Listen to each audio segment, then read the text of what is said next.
Pancasila itu jiwa dan raga kita. Ada di aliran darah dan detak jantung kita. Berkat keutuhan bangsa dan negara.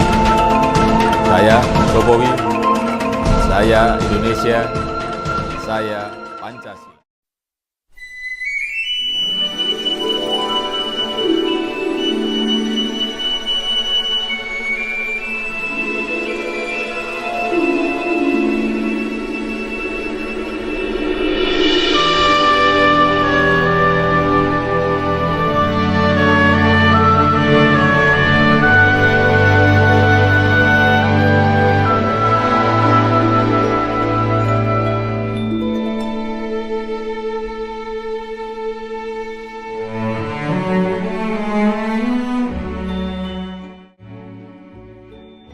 Menurut Aris Setiawan, SASIS, pengajar di ISI Surakarta, hampir saban tahun masyarakat menyaksikan parade baju adat yang digunakan Presiden Joko Widodo, Jokowi, dalam perayaan Hari Ulang Tahun Kemerdekaan Republik Indonesia, sehari sebelum upacara 17-an, saat berpidato di sidang bersama DPD dan DPR RI, Jokowi memakai pakaian adat Sasak.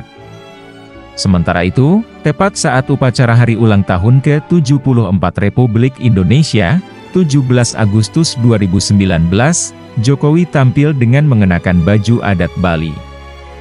Hampir semua tamu undangan yang datang juga berlomba-lomba memakai baju adat dari berbagai daerah di Indonesia. Pakaian adat menjadi simbol tentang keragaman Indonesia, terdiri atas berbagai suku dan etnis. Dominasi jas dan songkok hitam yang selama ini sering dijumpai pada upacara-upacara kenegaraan, hari itu tak tampak. Kita melekatkan gagasan dan wacana lewat sandang. Apa yang kita pakai akan merepresentasikan dari mana kita berasal, bagaimana karakter dan kultur yang dibangun. Karena berbusana adat berarti mencoba menunjukkan eksistensi diri dan sekaligus penguatan tentang identitas kebangsaan negeri ini, baju bukan semata rajutan benang yang menutupi tubuh. Baju menjadi benda eksistensial. Baju menunjukkan harga diri. Karena itu, penilaian akan seseorang sering dilakukan lewat seperangkat baju yang dikenakannya. Baju kemudian menjadi pemisahan tentang kaya dan miskin, kota dan desa, serta kuno dan kini. Masyarakat Indonesia menempatkan sandang pada urutan pertama, diikuti pangan dan papan.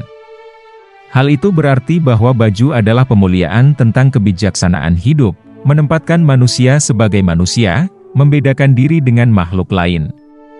Tradisi kemudian memberikan penekanan tentang makna sandang atas nama baju adat. Baju adat melekatkan dirinya dengan simbol-simbol dan nilai-nilai yang hakiki.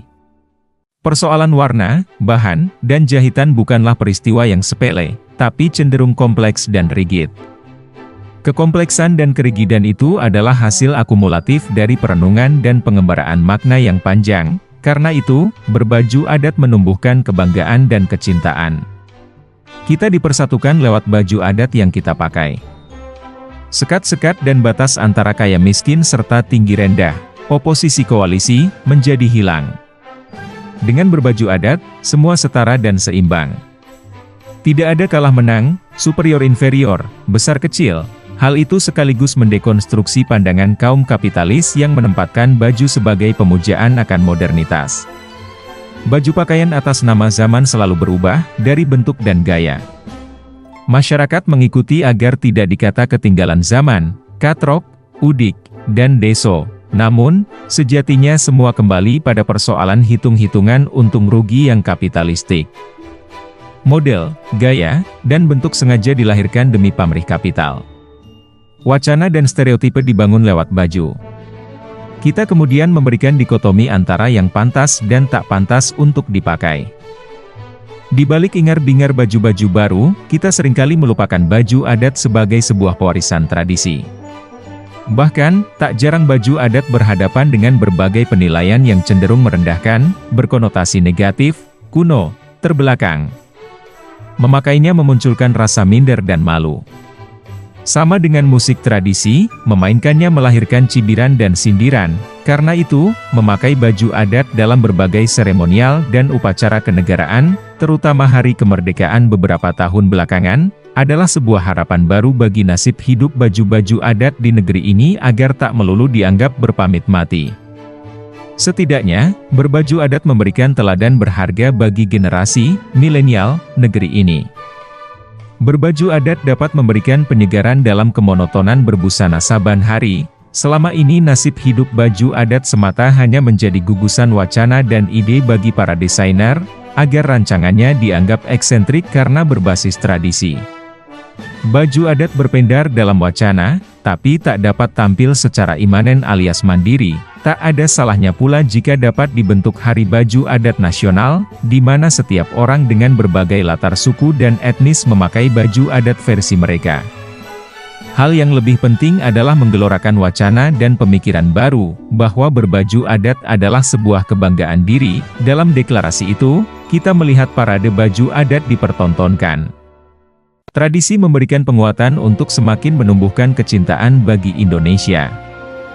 Hal tersebut juga menjadi semacam oase dikala akhir-akhir ini gejolak menentang pluralisme gencar terjadi. Paham-paham radikal yang berusaha menyeragamkan manusia Indonesia bermunculan, bahkan sering menggunakan agama sebagai kedok. Oleh karena itu, menunjukkan kekayaan tradisi yang kita miliki menjadi detoksifikasi atas semua itu. Perayaan Hari Kemerdekaan adalah sarana aktualisasi untuk kembali mengingatkan tentang arti penting perbedaan. Bukankah kebudayaan nasional dibangun dari puncak-puncak kebudayaan daerah yang berbeda itu?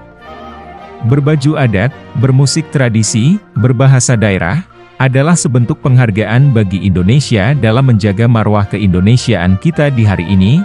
Harapan admin, di final Amerika Got Talent nanti, semoga Putri Aryani mengenakan busana daerah modern Indonesia, supaya budaya Indonesia lebih dikenal lagi di seluruh dunia, supaya meninggalkan warisan untuk anak cucu kita nanti. Terima kasih sudah menonton channel Mono Damon, sehat dan sukses selalu untuk kita semua. Bye.